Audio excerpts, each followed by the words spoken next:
Salve, queridos ouvintes da sua Rede Boa Nova de Rádio e telespectadores da TV Mundo Maior. Uma alegria imensa estarmos juntos novamente para a apresentação de mais um programa Alma Querida. Programa no qual nós respondemos os e-mails dos nossos queridos amigos que se dirigem a nós pedindo esclarecimentos e atenção. No nosso primeiro e-mail, a nossa missivista diz assim: Amado Dr. Adão, moro fora do Brasil há 5 anos. Sou casada e temos um filho espetacular. Somos um casal de homossexuais e estamos juntas desde que me mudei para cá. Ela diz que está fora do Brasil há 5 anos, então faz 5 anos que está nesse relacionamento.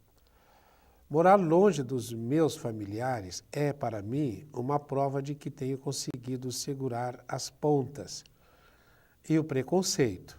Mas confesso que às vezes bate aquela vontade de abandonar tudo e voltar para os braços da minha família e amigos no Brasil. As coisas estão acontecendo muito devagar e minha namorada precisa ficar no meu pé para que eu me mexa e faça as coisas. Só que eu não sei exatamente o que quero e isso me incomoda muito. Tenho um passado que me perturba e com isso acabo tendo baixa autoestima. Fiz muitas coisas no passado das quais me arrependo, mas não sei como lidar com isso. Já namorei homens casados, fiz um aborto e quando era adolescente tinha uma sexualidade muito forte e fazia de tudo para satisfazer esses desejos. Usei drogas também e bebia muito. Me arrependo de tudo isso. Tenho mudado bastante depois que conheci a doutrina espírita e tenho melhorado muito. Até consegui me tornar vegetariana. Nessa onda de boas vibrações, adotei o filho de 6 anos da minha namorada e somos muito apegados um ao outro. Coloquei tudo na balança e ela está igual para os 2 lados. O que devo fazer? Fico aqui e sigo minha vida ou volto para o Brasil para o amor e segurança de minha família? Muita luz a todos.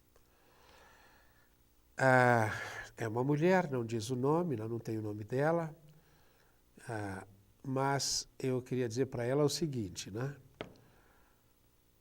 Veja, ela está fora do Brasil há 5 anos, não sei aonde. É interessante isto. E tem uma relação homossexual. Ela não diz há quanto tempo, se ela foi sozinha para o exterior ou se foi com a companheira. A companheira tem um filho. E quando ela diz, no início, temos um filho, o filho é da companheira. E ela diz que adotou essa criança, de 5 anos, né? Se ela não adota, como é que ela poderia ter o relacionamento com a companheira dela? E há uma coisa interessante, minha querida. Veja, você é brasileira e foi para o exterior. Diz que tinha namorado homens casados e que tinha uma sexualidade muito forte. E agora tem uma baixa autoestima. E que até usou drogas. Então vamos falar de tudo isto? Isso vai levar algum tempo. Mas veja bem, quando uma pessoa usa drogas, ela está numa frustração muito grande com os relacionamentos. Porque o drogadicto, se você usou, se foi dependente de drogas, o dependente de drogas, via de regra, ele não tem amigos. Ele acha que não pode ter relacionamento com ninguém. Então, ele faz a viagem, é como se ele tivesse que curtir sozinho. E depois, quando ele volta da viagem, da curtição da droga, ele entra na tal da síndrome de abstinência, então ele sente um certo desespero, porque é como se ele não conseguisse se relacionar com as pessoas à volta dele. Se é pai e mãe, ele briga com pai e mãe. A autoestima dele fica prejudicada. Por quê? Porque ele faz coisas que são contrárias à lei divina. E como os espíritos disseram a Kardec, Kardec perguntou para o plano espiritual quando ele estava escrevendo a 3ª parte do livro dos Espíritos sobre as leis morais. Então ele pergunta, onde é que está escrita a lei de Deus? E a resposta do plano espiritual é, a lei de Deus está escrita na consciência. E é claro que a lei de Deus está escrita na consciência? Porque se você for verificar, fazer uma pesquisa, você vai verificar no primeiro capítulo do Gênesis, lá na Bíblia, que é uma metáfora de tudo que nos acontece, está escrito que Deus criou o homem no sexto dia. Deus criou o homem, a sua imagem e semelhança os criou, macho e fêmea os criou. E depois, no segundo capítulo, tem uma outra criação. E diz lá, e Deus criou o homem, do pó da terra o criou, e insuflou nas suas narinas o sopro de vidas. Então, aquela imagem e semelhança de Deus é colocada na matéria, no pó. Os nossos irmãos evangélicos às vezes fazem uma confusão muito grande, porque dizem que nós somos filhos do Adão. Isso é materializar a vida. Nós somos filhos de Deus. Nós não somos filhos do pó que se torna pó. Nós somos a imagem e semelhança de Deus. E veja, se você é mulher fisicamente, eu sempre digo, né? É muito interessante quando nós falamos eu. A que eu nós estamos nos referindo? Então você diz, eu sou mulher, moro há 5 anos fora do Brasil. Você não é mulher, você está mulher.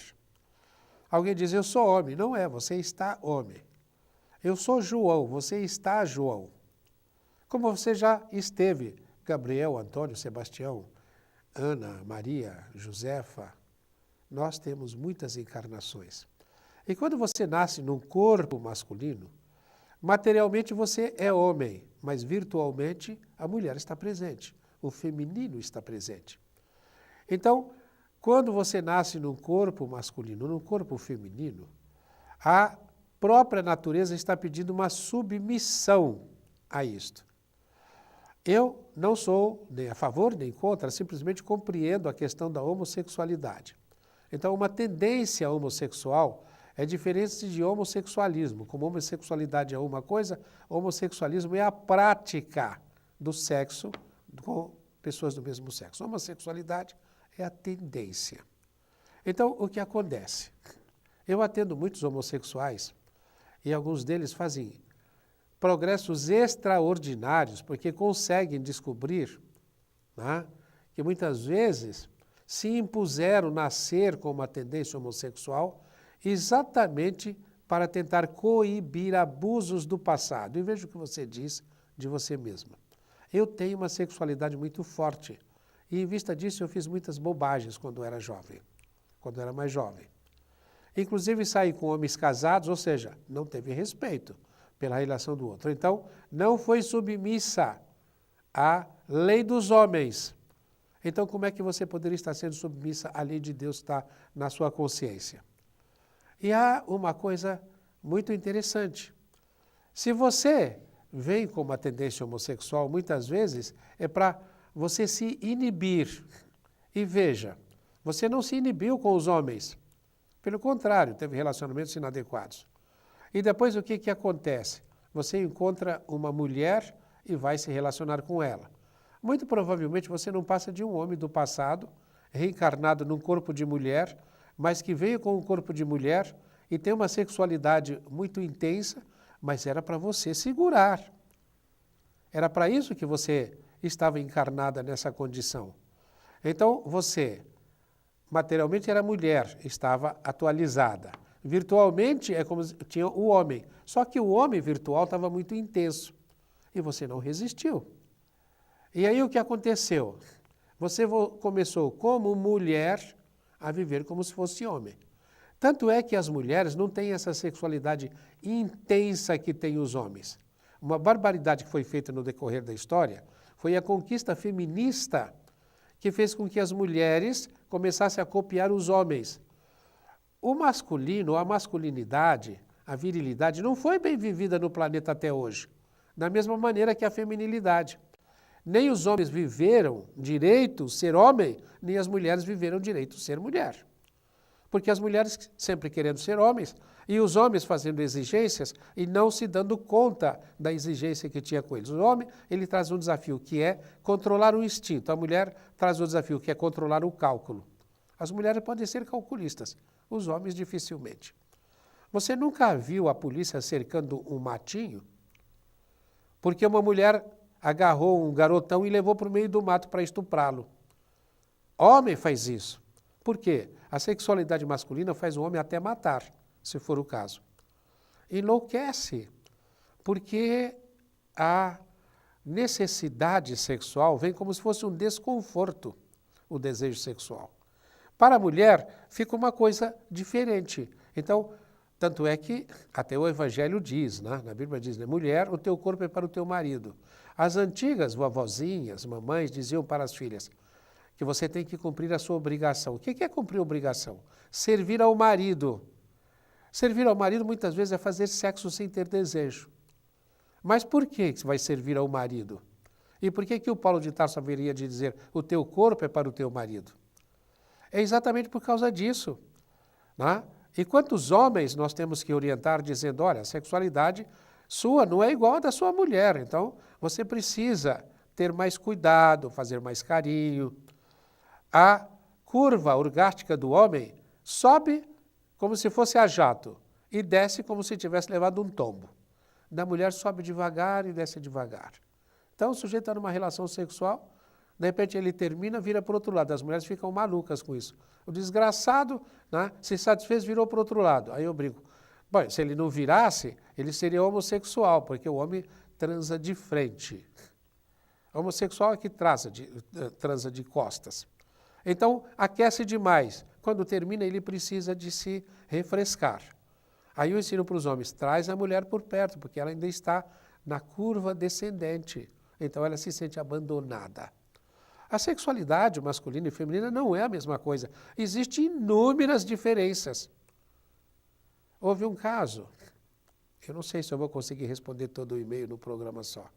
Houve um caso que eu estava num seminário, e quando terminei o seminário, estava na reunião de depoimentos finais, uma senhora de 60 e poucos anos, viúva fazia 6 meses, então ela começou a dizer o que ela tinha achado do seminário, que ela adorava, gostava muito, admirava, o doutor Adão estava ali, porque ele atendeu uma vez uma moça no telefone de um programa de rádio e falou com ela sobre sexualidade. E foi explicando até, e ela dizendo que não queria fazer sexo com o marido, que imagine, que ela não estava afim e que ele estava, mas ela não estava, que ela tinha que estar afim também. Tal. E o doutor Adão explicou todas essas diferenças de sexualidade e depois disse para ela se ela não podia fazer por amor, que a mulher é a única que pode fazer amor. O homem nunca sabe, ele sabe que está fazendo sexo, mas a mulher pode ser amorosa. E depois ele disse para ela, não dá para você ser generosa com seu marido e satisfazê-lo? E disse aquela senhora, na minha casa acontecia a mesma coisa. A carapuça entrou até o pescoço. Então eu me perguntei, ora, por que eu não posso ser generosa aqui, em casa? E eu decidi ser generosa. Aí ela matou todo mundo de rir, né? Porque ela disse, vocês não imaginam. Foram os 2 anos mais felizes da minha vida até que ele veio a desencarnar. Ah, feliz, porque ela falou, eu decidi ser generosa. Aí aconteceu uma coisa interessante. Todos riram, e é um grupo muito grande de pessoas que nos acompanham, e o apelido dela no grupo é a Generosa. Agora ela é a Generosa, não tem mais o nome dela, é conhecida como a Generosa. Então veja, nós gastamos muito tempo falando de homossexualidade e homossexualismo. Dizemos, agora há pouco, que muitas vezes isso vem como uma inibição. Você vem com uma tendência homossexual, não para exercitá-la, para exercê-la, mas para se controlar. Tem uma moça, né, das nossas relações, que é homossexual, e ela se tratou conosco, ela está muito feliz da vida agora, porque ela descobriu, ela é muito jovem, né, deve ter 17 anos agora, ela descobriu, foi orientada em razão das regressões e tal, né? Que se ela não fosse homossexual, ela já teria feito alguns abortos, teria feito a desgraça de alguns rapazes, de algumas famílias e da própria família dela. Então, ela se segurou e desenvolveu dons maravilhosos. Hoje é uma artista, musicista, faz coisas lindas, maravilhosas. Por quê? Ela conseguiu segurar toda aquela energia que seria canalizada de uma maneira errada se ela não tivesse essa inibição. E a inibição era porque ela tinha atração por moças. Quando ela foi orientada do que tinha que fazer, ela começou a tratar bem as moças, mas não ficar dependente dessa relação. não se considerar discriminada, a tratar bem também os rapazes, e hoje ela é muito feliz, porque ela conseguiu ter um controle sobre a sexualidade, que muitas vezes é alguma coisa que nós temos que controlar. O Eric Berne, que é um teórico de psicologia, é o criador da análise transacional, diz que nós temos 5 fomes. A primeira é de comida, a segunda é de satisfação sexual, a terceira é de significação pelo outro, isso que você falou de autoestima, tal, etc. Eu tenho que olhar para mim. A quarta é a estruturação de tempo, e a quinta ele chama de intimidade, que eu chamo de fome de Deus. É quando você olha para alguém e se sente preenchido, só com o olhar. Ora, normalmente o que acontece? As pessoas controlam a questão da alimentação, que é o prazer pela boca, mas às vezes não conseguem controlar a sexualidade. E muitas vezes aqueles que se tornam alcoólatras, drogaditos, por quê? É a necessidade de energia do outro, energia do mundo, que o Berne chama de carícia. É necessidade disto. Então, se a pessoa não consegue ter uma ligação profunda com o próximo, também não consegue com Deus. Se não consegue ter um tempo de maneira estruturada, de maneira adequada, tenho o meu trabalho, tenho o meu estudo, tenho os meus filhos, tenho a minha casa. Então, é um tempo desestruturado. Tempo livre, tempo desestruturado mata, enlouquece. Você pode verificar o que acontece com as pessoas que estão presas e que não têm o que fazer. Via de regra, ficam maquinando coisas terríveis. Tá? Então, estruturação de tempo. Significação pelo outro, começam os jogos. Se a pessoa não tem uma capacidade, ela começa a jogar, coitadinho de mim, olha só o que vocês estão fazendo comigo, vocês vão ver quando eu não estiver mais aqui. O jogo do alcoólatra, meu Deus do céu, que é o mais complexo de todos. Então começa a jogar para estruturar o tempo. Se não funciona, começa a comer. Comer ou beber ou se drogar. Então a boca começa a ser a salvação. Você disse, você teve uma vida em que você foi um pouco promíscua. Teve com homens casados, namorados e tal. Depois você diz que usou drogas. Então essa dificuldade de ter um tempo estruturado e de ter significação na vida. Os outros não te davam significação. Então você tinha que ter significação sozinha. O drogadito é alguém que eu falo, ele vive um solipsismo. Ou seja, ele tem que ser sozinho. Ele tem uma dificuldade de se relacionar. É por isso que depois ele é internado, ele sai, vai para grupo de grupos, ele sai, depois vai para o ambulatório. E o treinamento, ele tem que fazer o que é? É viver em comunidade, viver com o próximo.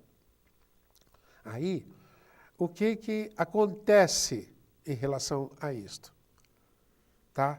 Se a pessoa não consegue essa segurança do relacionamento, ela começa a comer demais, porque é algo que ela pode fazer sozinha.